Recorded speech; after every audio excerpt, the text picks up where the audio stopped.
Hello everyone, मेरा नाम गरिमा है और इस वीडियो में हम लोग बिजनेस ऑर्गेनाइजेशन का सबसे last chapter that is rationalisation करने वाले हैं। इसी वीडियो में ये चैप्टर कंप्लीट हो जाएगा। नोट्स से आप लोग पढ़िए और इसको लर्न भी कर लीजिएगा, क्योंकि आप जितना भी समझ लें लेकिन एग्जाम में तो आपको इंग्लिश लैंग्वेज में ही लिखना है, तो आपको थोड़ा सा देखना भी है कि किस तरीके से क्वेश्चन फॉर्म होगा। ठीक, चैप्टर का नाम है रेशनलाइजेशन। सबसे पहले इसका मतलब हम आपको बताते हैं। रेशनलाइजेशन मतलब क्या होता है कि कभी कभी ऐसा होता है ना कि जैसे बड़ा बड़ा जो बिजनेस होता है तो उसमें हम लोगों को क्या करना होता है, हम लोगों को प्रॉफिट मैक्सिमाइज करना होता है। और प्रॉफिट को मैक्सिमाइज कैसे करेंगे हम लोग, जब हमारे खर्चे कम होंगे, खर्चे कम हो, हमारा वेस्टेज ना हो। ठीक है, अगर कोई भी बिजनेस हम लोग खोल रहे हैं तो हमारा मेन मोटिव है कि हमको उसमें प्रॉफिट कमाना है। प्रॉफिट कमाने के लिए हमें हमारे खर्चे कम करने होंगे ना।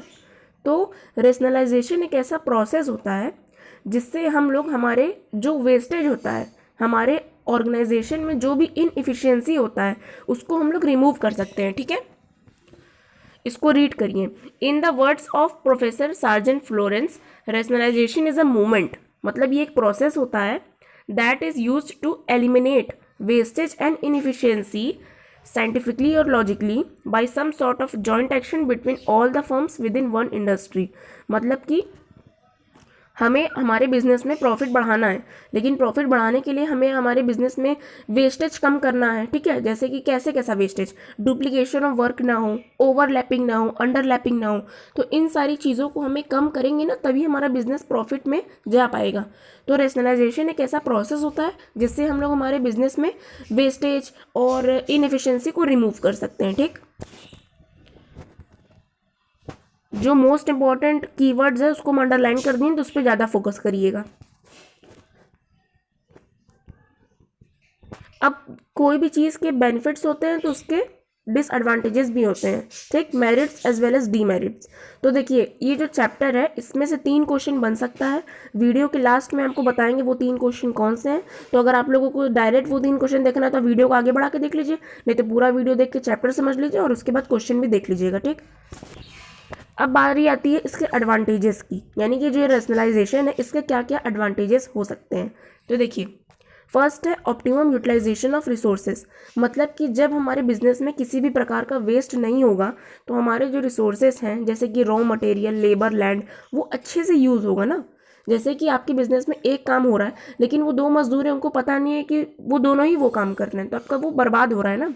टाइम भी वेस्ट हो रहा है, आपका जो दिहाड़ी देते हैं आप वो भी बर्बाद हो रहा है। ठीक, तो जब आप लोग रेशनलाइजेशन को इनैक्ट करेंगे अपने ऑर्गेनाइजेशन में तो आपका ऑप्टिमम यूटिलाइजेशन ऑफ रिसोर्सेज होगा।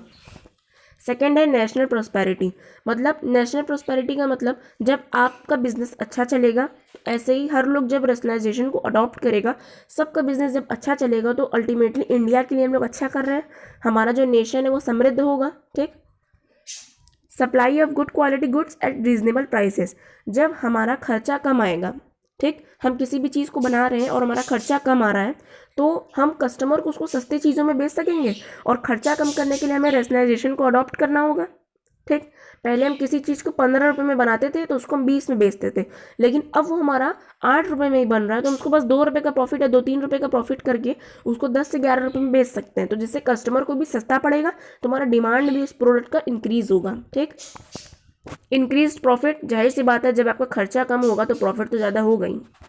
वेस्टेज एलिमिनेटेड, ये तो मेन पॉइंट है। हम लोग रेशनलाइजेशन को अडॉप्ट ही इसलिए करते हैं ताकि हमारे बिजनेस में किसी प्रकार का वेस्ट ना हो। चांसेस फॉर एक्सपेंशन, जब हमारे बिजनेस सब कुछ अच्छा चलेगा, हमारे पास प्रॉफिट अच्छे अमाउंट में है। ठीक, जब हमारे पास प्रॉफिट अच्छे अमाउंट में आ रहा है तो जाहिर सी बात है हम लोग हमारे बिजनेस को डाइवर्सिफाई करने का भी सोच सकेंगे, क्योंकि हमारे पास इतने फंड्स होंगे। अब इसके डीमेरिट्स देख लेते हैं। नहीं, 4 इसके मेरिट्स और हैं। ठीक है, overall industrial and national development, हर एक इंडस्ट्री का डेवलपमेंट होगा क्योंकि हमारा यहाँ पे वेस्ट नहीं हो रहा को। ठीक है, इनएफिशिएंसी नहीं, हर चीज़ हमारा इफेक्टिवली हो रहा है। ठीक, तो डेवलपमेंट होगा। Provides a reasonable standard of living, जब आप लोग अपने ऑर्गेनाइजेशन में लोगों को हायर करेंगे, मैन पावर को, तो आप उनको सैलरी देंगे, वेजेस देंगे, तो उससे क्या होगा, उनको भी रोज़गार मिलेगा और जब उनको रोज़गार मिलेगा तो वो अपना जीवन व्यापन अच्छे से कर सकेंगे। Increase production at minimum investment, ये जाहिर सी बात है खर्चा हमारा कम होगा और हमारा प्रॉफिट ज़्यादा होगा। तो जब हम कोई भी चीज़, एक फैक्ट है, कोई भी चीज़ अगर हम लोग लार्ज स्केल पे प्रोडक्शन करते हैं तो हमारा कॉस्ट कम आता है। तो रेशनलाइजेशन की मदद से हम लोग हर चीज़ को लार्ज स्केल पे प्रोड्यूस कर सकते हैं विथ अ मिनिमम और lesser investment. For the economic growth of our country, ये बता दिए कि हमारा जो इंडिया है, नेशन है, वो प्रोस्पेरिटी आएगा उसमें, ठीक। अब इसके कुछ डिसएडवांटेजेस हैं।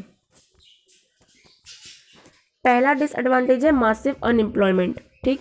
मासिव अनएम्प्लॉयमेंट मतलब क्या होता है, जो ये रेशनलाइजेशन है ना, ये इस पर फोकस करता है कि हम लोग मैन पावर को रिप्लेस कर दें मशीन से। जो काम 10 लोग करेंगे वही हम एक मशीन से करवा सकते हैं, ठीक है।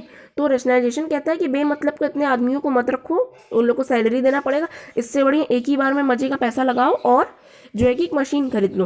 तो इससे रोजगार कम हो सकता है। एक जगह फ़ायदा दिखा रहा है एडवांटेजेस में कि रोजगार बढ़ेगा, और दूसरी तरफ इसका ये डिसएडवांटेज भी है कि अगर हम लोग इतनी सारी मशीन्स अडॉप्ट कर लेंगे तो क्या होगा, सब लोग को हम लोग काम से निकाल देंगे, और काम से निकाल देंगे तो रोजगार कम हो जाएगा, बेरोजगारी हो जाएगा। एक्सपेंसिव, महंगा है, ये एक प्रोसेस है, महंगा है। कैसे महंगा है, हमें एक्सपेंसिव मशीन्स को हायर करना होगा, ठीक। और बहुत सारा हमें इसके लिए पढ़ाई करना होगा कि किस तरीके से हमको एलिमिनेट करना है हमारे वेस्टेज को। ये एक तरीके से एक्सपेंसिव प्रोसेस हो जाता है।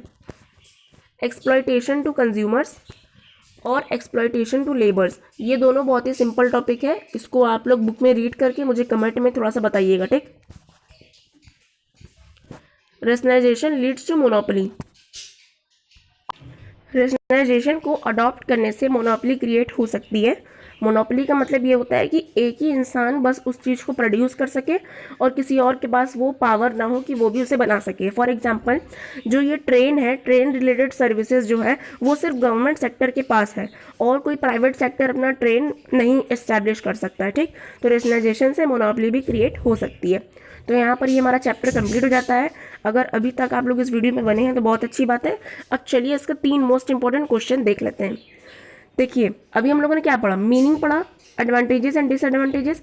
तो first question that will be asked is what do you mean by rationalisation, ठीक है, और एक्सप्लेन इट ब्रीफली और डिटेल, लॉन्ग में भी आ सकता है, शॉर्ट में भी, ठीक। सेकेंड आपका मेरिट्स एंड डीमेरिट्स के बारे में पूछ सकता है, ठीक, कि एडवांटेजेस ऑफ रेशनलाइजेशन बताइए। अगर शॉर्ट में आएगा तो थोड़ा थोड़ा एक्सप्लेन करिएगा, लॉन्ग में आएगा तो ज़्यादा एक्सप्लेन करिएगा। और डिसएडवांटेजेस भी पूछ सकता है, यानी कि मीनिंग पूछेगा, मेरिट्स और डीमेरिट्स, ठीक। तो अगर आपको ये वीडियो अच्छी लगी हो so please like this video and subscribe our YouTube channel. Thank you so much for watching.